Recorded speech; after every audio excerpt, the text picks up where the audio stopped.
Bab 2645 sampai bab 2648. Di kaki Gunung Tandus di pinggiran Jinling, terdapat sebuah bangunan terbengkalai yang belum selesai dibangun. Bangunan yang belum selesai itu hampir mencapai puncaknya dan dikelilingi jaring pelindung berwarna hijau. Ada tanda di lantai atas yang sudah lapuk parah, compang camping karena angin dan hujan, dan hanya dua tulisan konstruksi yang terlihat samar-samar. Sebuah tower keren setinggi lebih dari 20 meter berdiri di sana, sudah beberapa tahun tidak bergerak, hanya akan berputar jika tertiup angin kencang.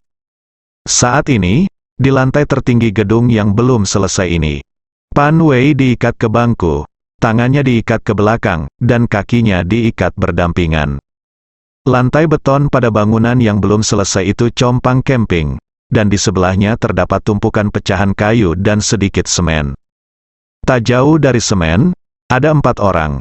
Salah satunya berkepala botak, duduk di atas potongan kayu, memegang belati berwarna terang di tangannya, dan sedang memotong daging untuk dimakan.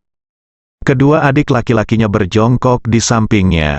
Kedua anak laki-laki itu saling berbisik, mengucapkan kata-kata cabul, dan dari waktu ke waktu, mereka menoleh dan diam-diam menatap Pan Wei. Ada orang lain yang berdiri di dekat jendela tanpa jendela, bersandar di dinding, memandangi pemandangan di bawah. Jarak antara kakinya dan tanah di bawahnya lebih dari 30 meter. Karena tidak ada kaca, angin yang lewat kencang, dan dia tidak takut tertiup angin. "Bos, Xiao Nizi cantik sekali. Aku benar-benar tidak bisa menahannya, biarkan aku naik dan menyentuhnya beberapa kali dulu," salah satu anak laki-laki berkata dengan cara yang tidak senonoh. Pria botak itu juga memotong sepotong ayam, memasukkannya ke dalam mulutnya dan mulai mengunyahnya. Dia kemudian berkata, "Sial, aku belum menikmatinya, bajingan kecil, tapi kamu tidak bisa menahannya lagi." Adik laki-laki itu dimarahi dan kehilangan kesabaran. Dia berkata dengan wajah dan kepala botak, "Hei, bos, tentu saja ini gigitan pertamamu, tapi cepatlah, saudara-saudara sudah tidak tahan lagi. Apakah kamu masih berminat?" Memikirkan hal ini, Baldhead berkata, "Misi ini gagal dan kami tidak melakukannya. Tangkap orang tua yang sudah mati itu. Orang-orang dari Tahta Suci Timur ada di sini, dan Anda masih tidak tahu bagaimana menghadapi kami." "Bos, Anda tidak bisa menyalahkan kami. Siapa sangka akan ada orang seperti itu, orang yang putus asa, dia mempertaruhkan nyawanya sendiri untuk membiarkan orang lain melarikan diri." "Ya," kata seorang adik laki-laki. "Iya, tapi lelaki tua bernama Chen itu pasti sudah berpisah dari mereka dan tidak bisa lari jauh. Saya sudah menyebarkan beritanya dan akan menemukannya dalam waktu kurang dari 3 hari, kata anak laki-laki lainnya.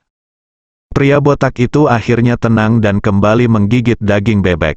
Kemudian, dia melihat ke arah Pan Wei dan mencibir. Gadis kecil ini sangat tampan, dan dia juga seorang guru yang kuat dengan tingkat kultivasi yang sangat tinggi. Jika kamu macam-macam dengannya, kamu bisa mendapatkan makanan." Kedua adik laki-laki itu mengambil kesempatan itu untuk berkata, "Bos, sebaiknya kita segera menikmatinya, sebelum orang asing itu datang dan mengambil keuntungan darinya." "Ya, bos, kamu sangat baik, tidak peduli berapa banyak apa yang kamu lakukan, tidak akan ada masalah. Gadis kecil ini cantik sekali, tapi jarang melihatnya." Kepala botak itu juga merasa bahwa kedua adik laki-lakinya benar, dan tidak merasa dirinya semakin bernafsu. Dia memandang Pan Wei sebentar dan menemukan bahwa Pan Wei memang cantik. Kemudian, dia tertawa, "Jangan khawatir, setelah aku merasa bahagia, aku tidak akan tanpamu." Setelah mengatakan itu, kepala botak itu perlahan berjalan menuju Pan Wei. Pan Wei mengertakkan gigi dan menutup matanya pada awalnya, terlalu malas untuk melihat orang-orang jahat ini. Namun, saat dia menemukan pria botak itu berjalan ke arahnya, dia merasa sedikit khawatir.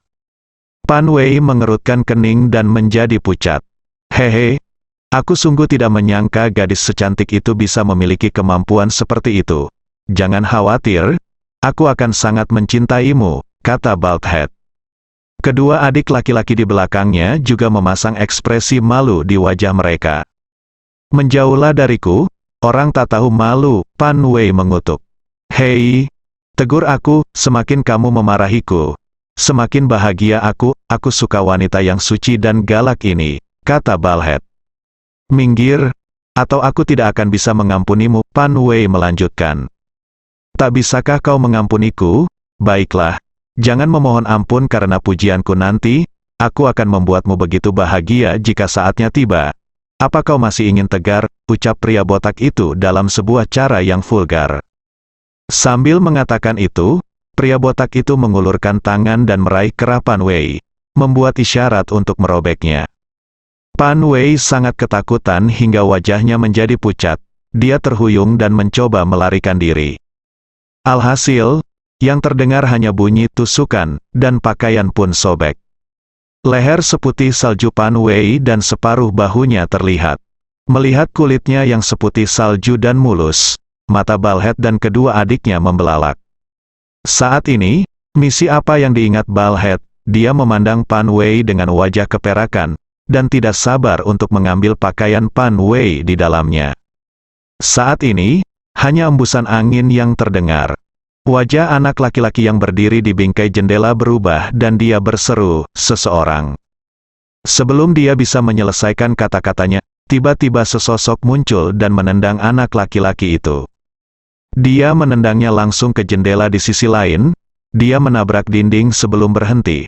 Dia menghancurkan beberapa bagian dinding semen dan jatuh lebih dari 30 meter ke udara. Terdengar suara menderu. Adik kecil ini bahkan tidak sempat melawan. Ia terjatuh ke tanah, mengejang 2 kali, dan langsung mati. Pria botak dan 2 anak laki-laki lainnya buru-buru berbalik dan menemukan seorang pria muda berdiri di dekat jendela, Yi Kuyu. Itu tidak lain adalah Ye Chong. Mereka bertiga terkejut. Mereka memandang pria yang ditendang sampai mati oleh Ye Chong. Tubuhnya masih bergerak-gerak dan mulutnya berbusa. Jelas dia sudah tidak hidup lagi. Mereka berempat semuanya adalah master terbaik, jika tidak, mereka tidak akan mampu mengalahkan tim Sprout. Tanpa diduga, master top ini ditendang sampai mati. Dari sini kita bisa melihat betapa kuatnya orang tersebut. Kepala botak menatap Ye Chong dengan kaget. "Siapa kamu?" Ketika Pan Wei melihat Ye Chong datang, dia sangat gembira dan berkata, "Ye Chong, kamu akhirnya sampai di sini." Ye Chong memandang Pan Wei yang sedang ditindas oleh si kepala botak. Sepertinya, suasana di hatiku semakin intens. "Bu! Berkumpullah dan bunuh dia!" Kepala botak itu melambaikan tangannya, dan 2 adik laki-laki di belakangnya bergegas maju pada saat yang bersamaan. Ye Chong, sebaliknya, berjalan maju perlahan. Ketika mereka bertiga bertemu, kedua adik lelaki itu, yang satu mengangkat tinjunya dan yang lainnya mengangkat kakinya, menyerang Ye Chong. Kekuatan kedua orang ini juga sangat dahsyat. Namun, Ye Chong baru saja menamparkan wajah kedua anak laki-laki itu dengan 2 tamparan. Kedua orang itu langsung ditampar, setelah berputar beberapa kali di udara, langsung mengipasi ke dalam semen. Keduanya tenggelam sekitar 2 meter, dan retakan muncul di seluruh dinding. Kedua orang itu juga mengejang dan mencoba melawan, tetapi mereka kehilangan vitalitasnya. Kemudian anggota tubuh mereka terkulai dan mereka semua mati. Saat ini, hanya Balhead yang tersisa. Ketika pria botak melihat pemandangan ini, dia sangat terkejut. Ye Chong tampak seperti iblis, menyerang dan membunuhnya secara tidak masuk akal. Tentu saja, Ye Chong sedikit marah atas pengorbanan Bai Yingjun dan memiliki niat membunuh. Pria botak itu tahu bahwa Ye Chong ada di sini untuk menyelamatkan Pan Wei. Jadi dia bereaksi dengan cepat dan dengan cepat menggunakan cakar elang untuk meraih leher Pan Wei. Kepala botak berkata, "Jangan bergerak, jika kamu bergerak lagi aku akan membunuhnya." Sebelum kepala botak selesai berbicara, mata kepala botak itu kabur, dan Ye Chong sudah muncul di depan kepala botak itu. Ketika dia melihat lagi, tangannya telah digenggam erat oleh Ye Chong. Hampir seketika, Ye Chong meremukkan pergelangan tangan pria botak itu. Rasa sakit yang menyayat hati membuat kepala botak tak tertahankan. Rasa sakit itu menyebabkan dia berkeringat dingin. Kepala botak itu melolong kesakitan. Kemudian, Ye Chong bertanya berulang kali, di mana orang-orang dari tahta suci timur? Itu lebih seperti Ye Chong berbicara pada dirinya sendiri daripada sebuah pertanyaan. Karena Ye Chong tidak peduli dengan jawaban Balhead. Balhead tidak perlu menjawab, Ye Chong tahu jawabannya. Detik berikutnya, mata Ye Chong tiba-tiba bersinar ungu. Meskipun pria botak itu kesakitan, dia hanya melihat mata Ye Chong berubah menjadi ungu. Dan Ye Chong sudah mendapatkan jawabannya di kepala Balk. Orang-orang dari tahta suci Saint Easton akan segera datang. Apakah kamu membunuh Bai Yingjun? Kali ini, Ye Chong mempertanyakan kepala botak itu. Tidak, bukan itu, kata Balhead. Pan Wei di sebelahnya berkata, jangan dengarkan dia, mereka membunuh Bai Yingjun. Setelah mendengar ini, Ye Chong mengerutkan kening dan mengambil kepala botak seperti ayam mati. Dia mencubit leher kepala botak itu, dan kepala botak itu sulit bernapas. Aku tidak melakukannya. Aku hanya mengikuti perintah. Aku tidak tahu mereka semua adalah pahlawanmu. Kalau tidak, aku tidak akan pernah melakukan apapun padanya. Selamatkan hidupmu. Kepala botak itu memohon belas kasihan. Ye Chong tidak menjawab, dan dia tidak siap memberikan kesempatan pada kepala botak itu untuk memohon belas kasihan. Kamu sebaiknya mati untukku, kata Ye Chong. Melihat bahwa Ye Chong tidak berniat melepaskannya, pria botak itu hanya bisa berkata kepada Ye Chong. Tahukah kamu siapa aku? Katakan, aku dari tahta suci timur, dan segera beberapa dari mereka tetua yang hebat mereka akan datang. Jika kamu berani menyentuhku, mereka tidak akan membiarkanmu pergi.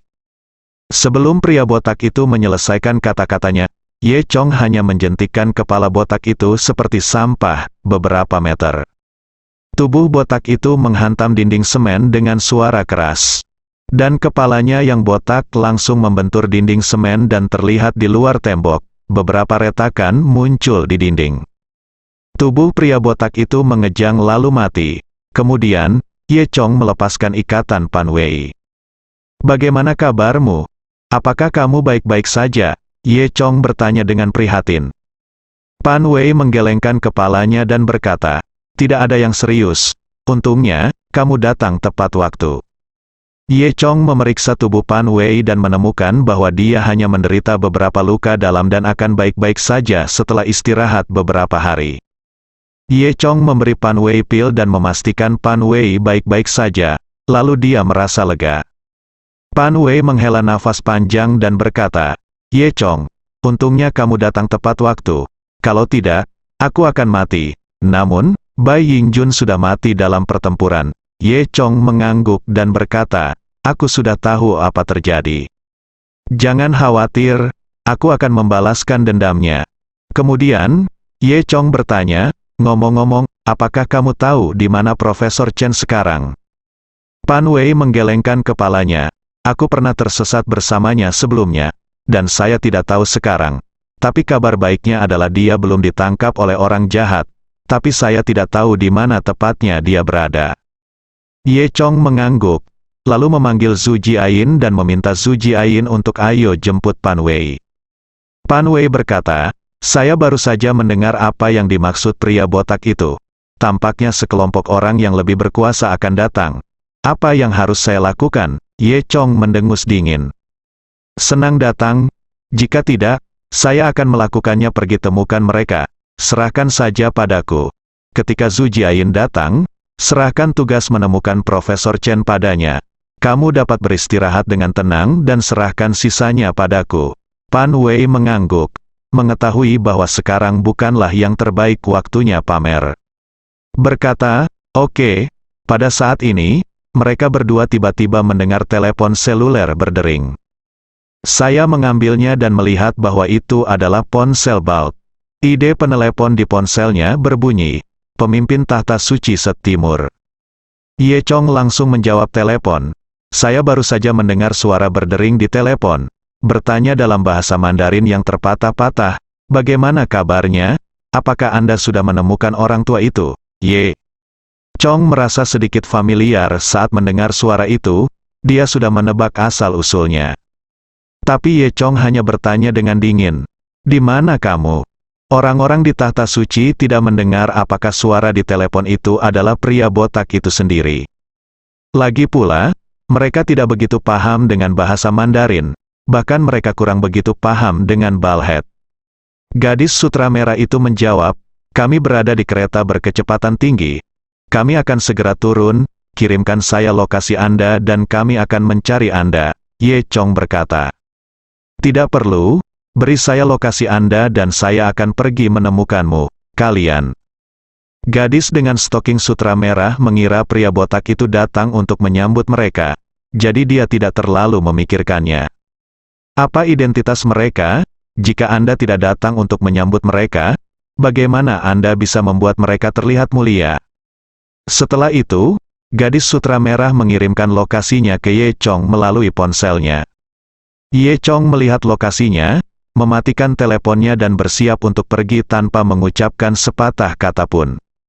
Pan Wei sedikit khawatir dan berkata, "Kamu harus berhati-hati."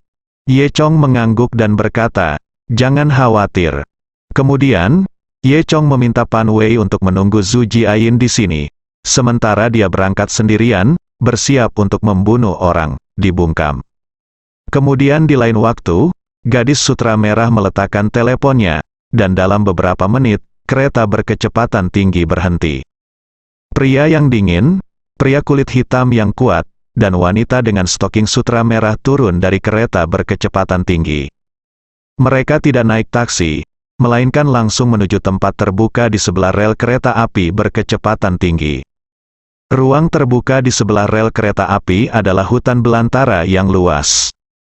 Berdiri di sini, Anda dapat melihat ladang yang telah ditanami secara artifisial di kejauhan, dan bibit-bibit hijau telah tumbuh di ladang tersebut. Lebih jauh lagi, ada bayangan samar gunung di Cakrawala. Dan di tempat mereka berada, ada selokan yang bau, tapi tidak ada yang lain, sangat kosong dan angin sangat kencang. Wanita dengan stoking sutra merah, pria dingin dan pria kulit hitam kuat berdiri di sini dan menunggu setelah turun dari mobil. Sekitar 10 menit kemudian, orang tersebut tiba.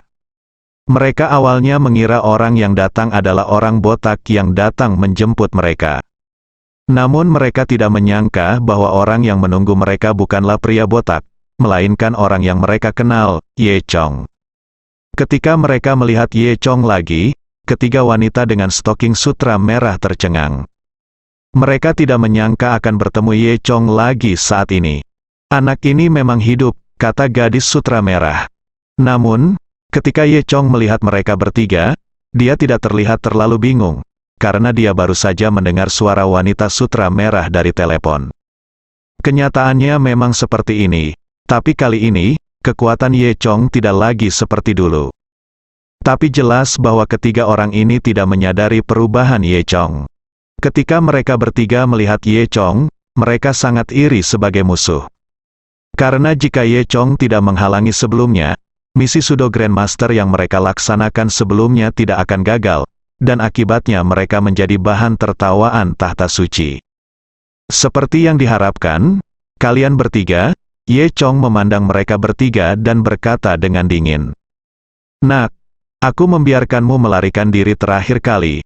Aku tidak menyangka kamu berani datang.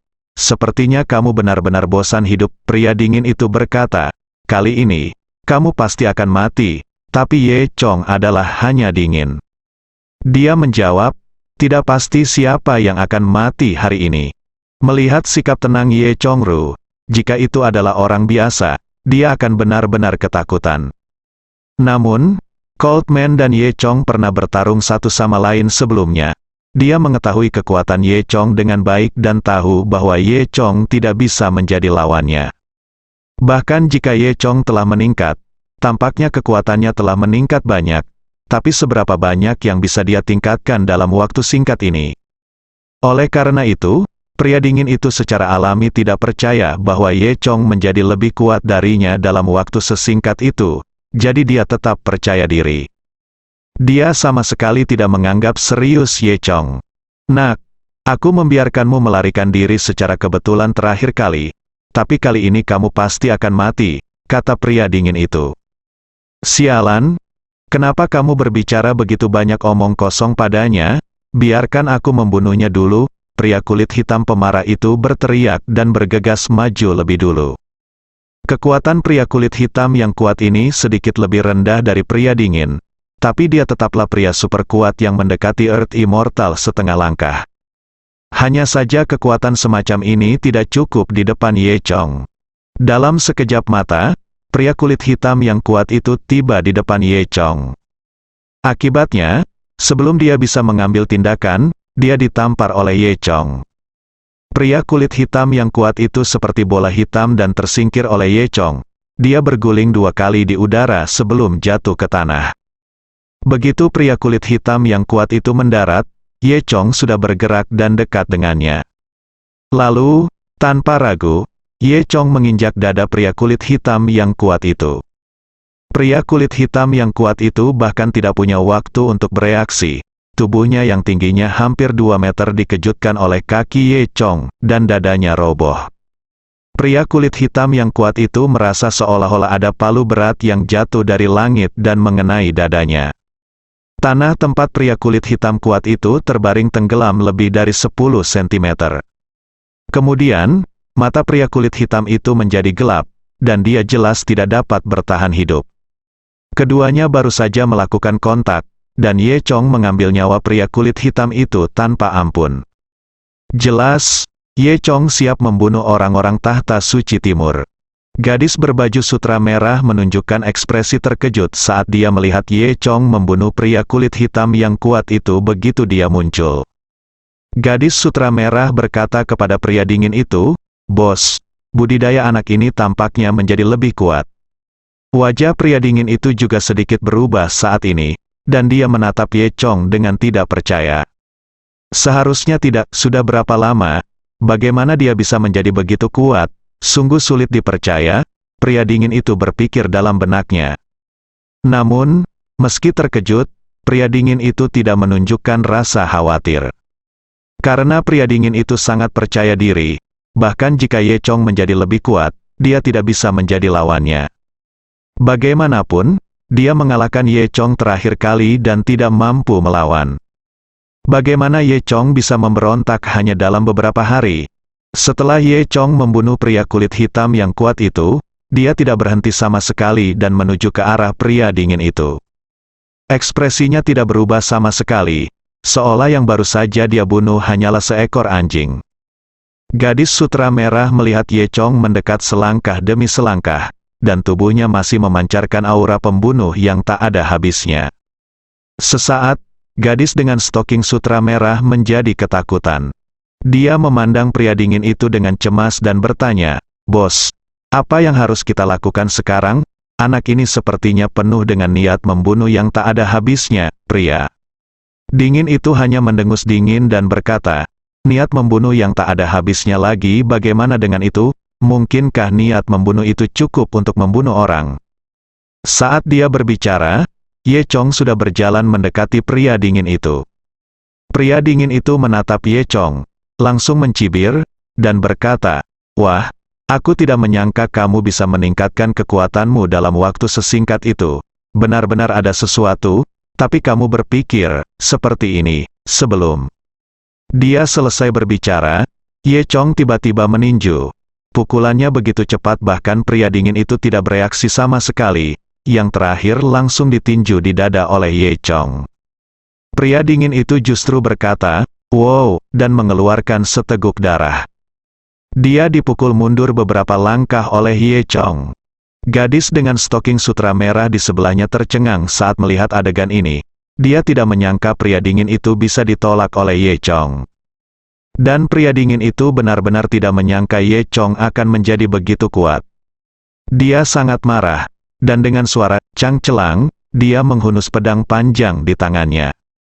Dia berkata kepada Ye Chong, "Hari ini, kamu mati, aku akan membunuhmu." Segera setelah itu, pria dingin itu mengayunkan pedangnya. Kali ini, pria dingin itu mengetahui kekuatan Ye Chong. Dia takut Ye Chong akan melarikan diri lagi. Jadi dia tidak membuang waktu dan langsung menggunakan trik terkuatnya. Saya melihat pria dingin itu menggunakan seluruh kekuatannya dan menebas dengan pedangnya. Kekuatan pedangnya tidak kalah kuatnya dengan pedang yang dia pukul di pulau itu. Saya melihat cahaya pedang tajam yang melonjak dalam sekejap, hampir menutupi dunia. Kemudian, cahaya pedang membanjiri langit dan menyerang ke arah Ye Chong. Terakhir kali, kekuatan Ye Chong tidak mampu menahan cahaya pedang yang begitu tajam. Jika Lin Wan tidak menghancurkan manik-manik Rosario dan melarikan diri bersama Ye Chong pada saat kritis, saya khawatir Ye Chong akan terbunuh oleh cahaya pedang ini pada saat itu. Tapi saat ini, Ye Chong tidak lagi seperti dulu. Dia langsung menghunus pedang tulang ikannya dan bersiap menahan serangan itu. Cahaya pedang putih yang luar biasa membawa kekuatan untuk menghancurkan dunia. Kemanapun cahaya pedang itu lewat, bahkan udara pun telah terbelah. Lalu, cahaya pedang langsung menyelimuti Ye Chong. Lalu terjadilah getaran di bumi, cahaya pedang besar itu bertahan selama setengah menit sebelum menghilang secara bertahap. Setelah cahaya putih memudar, gadis sutra merah dan pria dingin itu terkejut saat mengetahui bahwa Ye Chong berdiri di sana dengan utuh. Ye Chong memegang pedang tulang ikan dan tidak terluka. Pada saat ini, tanah tempat Ye Chong berdiri baru saja dibelah oleh cahaya pedang, retakan sepanjang 10 meter. Ini seperti luka di bumi, kekuatan pedang ini terlihat jelas. Namun, meski dengan pedang sekuat itu, tetap tidak menyebabkan kerusakan apapun pada Ye Chong. Melihat bahwa langkah yang sebelumnya bisa membunuh Ye Chong kini dengan mudah ditentang oleh Ye Chong. Pria dingin itu tidak percaya, tidak mungkin, bagaimana ini mungkin? Ye Chong mendengus dingin dan hanya berkata, itu saja. Begitu dia selesai berbicara, Ye Chong juga melambaikan pedangnya dan memotong bulan sabit bentuk cahaya pedang cian. Cahaya pedang itu sangat cepat, seperti peluru yang ditembakkan, dan dengan cepat menebas ke arah pria dingin itu. Cahaya pedang berbentuk bulan sabit semakin membesar saat bergerak maju. Ketika Ye Chong menebas, cahaya pedang berbentuk bulan sabit hanya panjangnya setengah meter.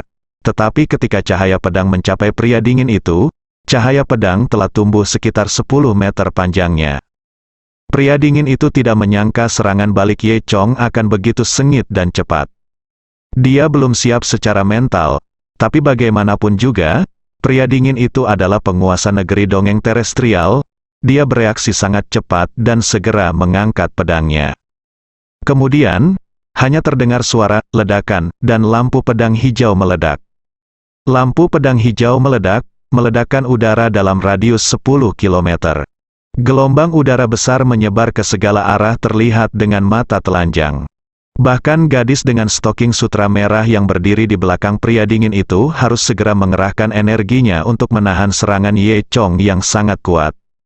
Setelah ledakan, dengan manusia dingin sebagai pusatnya, lingkungan sekitar menjadi berantakan. Adapun pria dingin itu, potongan kulit domba yang dia kenakan yang tidak pernah dia ganti sepanjang tahun telah setengah hancur berkeping-keping. Ada ekspresi malu di wajahnya, dan gadis dengan stoking sutra merah di belakangnya terjatuh.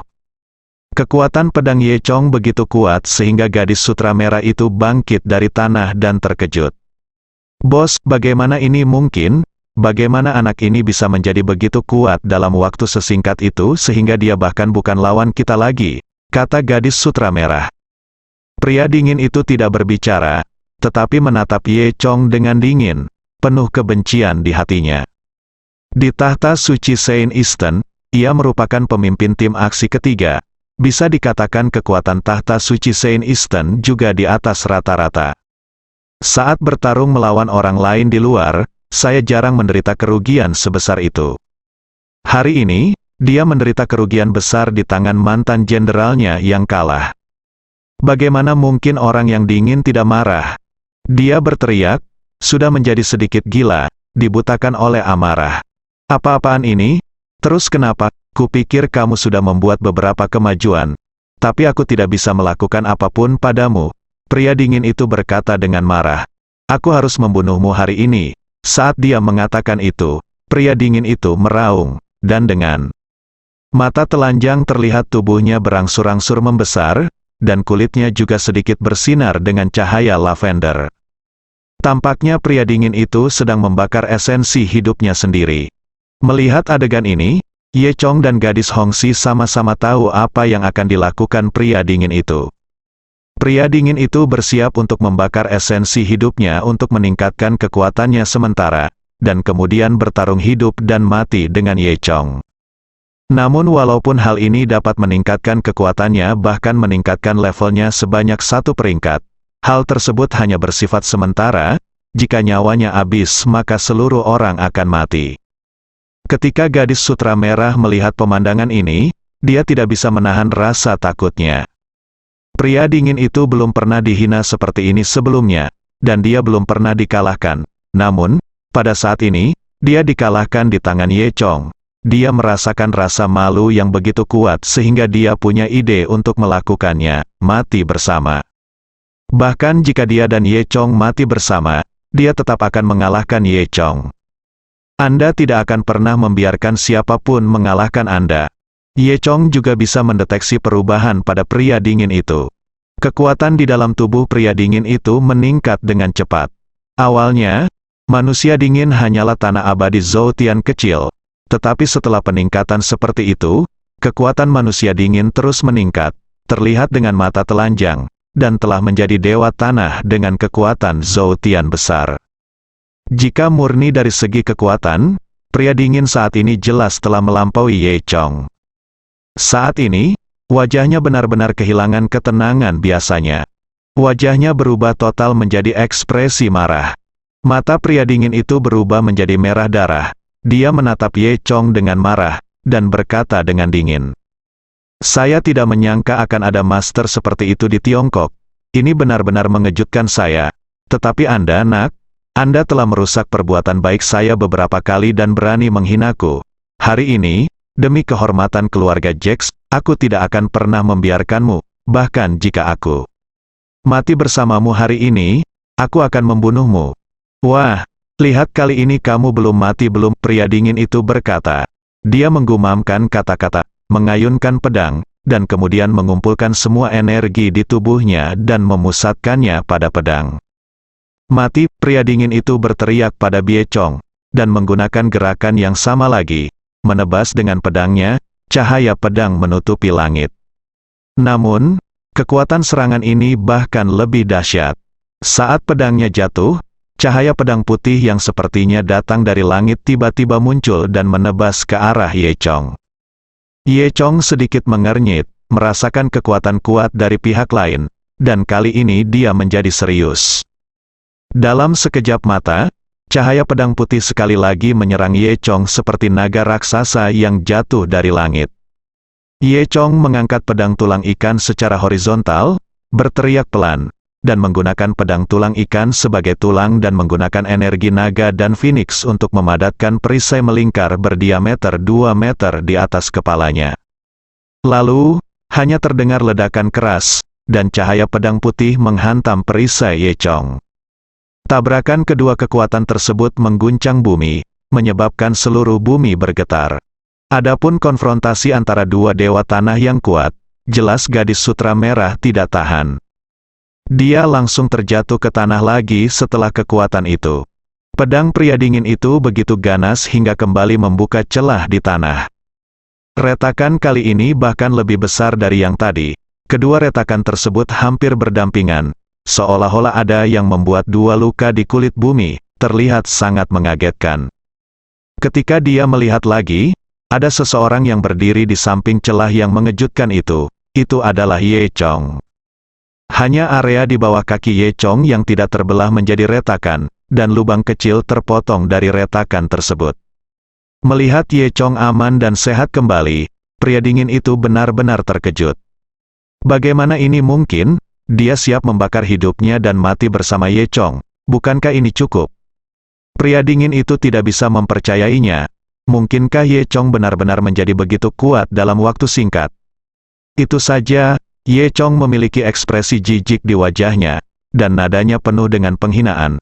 Karena kamu sudah kehabisan keterampilan, giliranmu untuk mati. Saat dia mengatakan itu, Ye Chong bergerak dan muncul langsung dekat dengan pria dingin itu. Sebelum pria dingin itu bereaksi, Ye Chong meninju dada pria dingin itu. Pria dingin itu memuntahkan seteguk darah lagi. Dia baru saja membakar esensi dan darahnya, dan darah di tubuhnya sedang mendidih. Seteguk darah ini muncrat 4 atau 5 meter jauhnya. Lelaki dingin itu terhuyung-huyung setelah dipukul secara langsung, lalu mundur beberapa langkah. Pada akhirnya ia tetap kehilangan keseimbangan dan terjatuh ke tanah. Hal ini telah mengejutkan gadis sutra merah di sebelahnya. Dia memandang Ye Chong seperti setan, bertanya-tanya bagaimana Ye Chong menjadi begitu kuat. Kemudian, ketika pria dingin itu hendak berdiri, Ye Chong menendang dada pria dingin itu dengan tendangan keras lainnya, yang terakhir ditendang oleh Ye Chong lagi dan berguling-guling di tanah beberapa kali sebelum dia dengan enggan berhenti. Mata pria dingin itu benar-benar gila. Dia tidak mengerti bagaimana jenderalnya yang kalah tiba-tiba menjadi begitu kuat. Bocah dingin itu belum pernah dikalahkan sebelumnya. Tapi dia tidak menyangka kegagalan pertamanya akan begitu menyedihkan. Ini sungguh memalukan. Bersambung.